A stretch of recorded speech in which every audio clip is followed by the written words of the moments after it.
So here's the deal. I'm going to buy that fancy car from you. Margareta doesn't need it. She's just a regular person. My parents mentioned they wanted a new car, and since I got married to Brandon, he's been acting pretty selfish. He's been eyeing up the nice car my parents gave me, and I've had enough of it. My name's Margareta. I'm 25, and I met Brandon in college. We've been married for 2 years now. Brandon is outgoing and popular. Unlike me, I'm shy and don't have many friends. We started talking more during college classes, then we began studying together. I never thought someone like Brandon would be interested in me, but he surprised me by asking me out.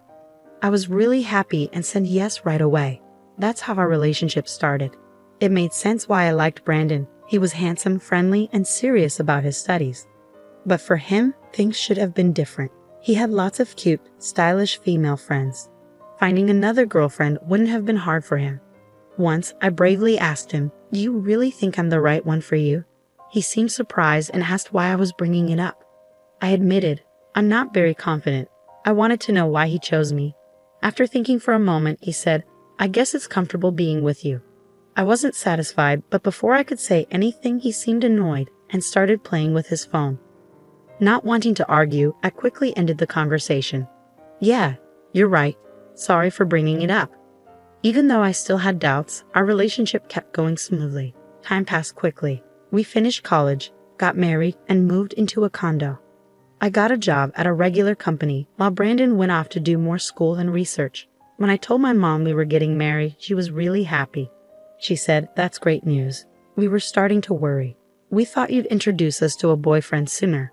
I felt bad for not telling them about Brandon earlier, but Mom understood. She said I've always been independent, handling things on my own. Knowing Brandon was there for me made her feel better. My parents met in college and still love each other a lot, which I admire. Dad worked hard, climbing up the ladder at a big company. Mom supported him and also pursued her passion for cooking. She became really good at it and even teaches cooking classes now. They respected each other's lives and gave each other space. Growing up with them, I learned to be independent too. I wasn't great at much except studying, so I didn't go to grad school. I wanted to be self-sufficient and start my own life soon. Even though I grew up in a well-off family, I didn't want to rely on them forever. I wanted to have a family of my own, like Mom and Dad. I hope to make them proud by having kids someday. It might sound simple, but for someone like me, it's a big goal. Once we moved in together, Brandon started acting more selfishly. He was a grad student and worked part-time, but he didn't pitch in much for our living costs. I tried bringing it up gently, saying, "Hey, Brandon, it would be really helpful if you could contribute more of your part-time earnings towards our expenses." But he just coldly replied, "I do contribute some, you know. And didn't you say you'd handle the living expenses when we moved in together, Margareta?" Brandon always talked about wanting to be a professor, which is why he went to grad school. I had assured him not to worry about money when we got married, telling him I had a good job. I murmured, "Yeah, I did say that," feeling unsure about what to say next. Brandon sighed heavily. "You wouldn't get it. Being a grad student costs a lot for socializing and stuff. Oh, and by the way, I need money for a research trip. Can you lend me $500? I'll pay you back later." Brandon's financial pressure became more common and our problems got worse. He started spending more nights away from home, leaving me waiting by the phone with cold meals in front of me. When he did come home happy for a change, I was too forgiving. He'd sometimes say things like, "Hey, Margarita, remember you wanted to go somewhere? I have tomorrow off, let's go." He'd bring up outings out of nowhere or compliment my cooking, making me feel special. Each time he was nice to me, I'd catch a glimpse of the happy married life I wanted, and it made me hesitate. But I knew this wasn't normal. I felt lonely and anxious, but I couldn't talk to anyone about it. I didn't want to upset my parents, who were thrilled about our marriage, but they must have started to notice something wasn't right. When I finally visited my parents after a long time, Dad suggested I stay over and have dinner with them. Mom cooked a big meal to welcome me back. During dinner, Dad mentioned my Aunt Ellen had visited recently and wanted to see me. He said she's always spontaneous like that. Ellen was lively, ambitious, and independent. "I'll reach out to her soon, thanks, Dad." Dad mentioned how much my Aunt Ellen loved me and how she always teased about Brandon stealing me from her, even though she didn't want to get married herself. That's just how she was. Before I met Brandon, Ellen was more like a close friend than an aunt. I could talk to her about anything, even things I couldn't tell my parents. She understood me better than anyone and was always there for me. At first, I was too shy to tell her about Brandon, but I wanted to see her again and show her I was doing okay. A few days after staying with my parents, I met Ellen at a cafe. She was dressed really stylishly, as usual. Ellen checked out my outfit and said gently, "You know, Margarita, marriage is just the start of a lifelong journey for a woman. You should always feel confident and attractive, no matter what. Your clothes can make a big difference, so don't forget to take care of yourself." Then she took a sip of her tea gracefully. "I totally forgot about fashion lately. I'm sorry for not keeping in touch for so long," I murmured apologetically. Ellen replied, "That's typical of you, Margarita. It's good to be honest and serious, but being too timid usually comes from lack of experience. But I was thrilled when I heard you found someone special. I thought, finally, Margarita is taking a step forward." It had been ages since I spent time with someone outside on a day off, and the weather was perfect. We sat on the terrace, basking in the warm sunlight. In that peaceful moment, I felt like I could talk to Ellen about my worries without feeling too down. I had hoped even someone as shy as me could make it work with Brandon at first. But Ellen listened to my whole story without interrupting, just nodding kindly. When I finished, she asked, "I suppose you haven't mentioned this to your parents, have you, Margarita?" "No, I even hesitated to tell you today. I didn't want to admit my weaknesses to anyone. I thought I should be able to handle this on my own, to be truly independent. I know if Mom and Dad found out, they'd want to bring me back home right away. So I want to try to deal with this by myself as much as possible." Ellen respected my decision and didn't push further, but she added, "If you ever really need help, let me know first. If my dear Margarita asks for help, I'll be there for you no matter where I am." A month later, Mom called and said, "When you have time, could you come over? It's not urgent, since I have the next day off." I went to see my parents. When I saw a car parked in the driveway, I couldn't contain my excitement. "Dad, is this car new? Did you just get it? Dad, can I really take it for a spin? What if I crash it?" I teased, feeling excited about the fancy car. "Don't worry about that. This card is for you, Margarita. Use it however you like. It'll come in handy," Mom whispered to me. "We saw this car in a TV commercial, and you said you liked it," Dad recalled. "So it's our gift to you. You've been going through a tough time lately, so we wanted to cheer you up. If things get tough, just drive this and come home anytime," he said with a warm smile.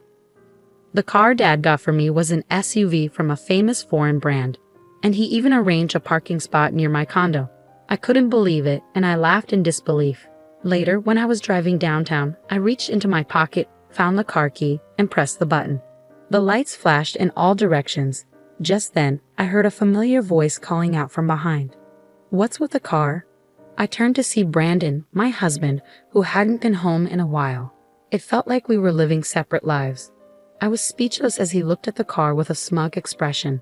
"Ah, I see. A gift from your parents, right?" Every time I faced Brandon, I struggled to find my voice, but I was tired of feeling that way.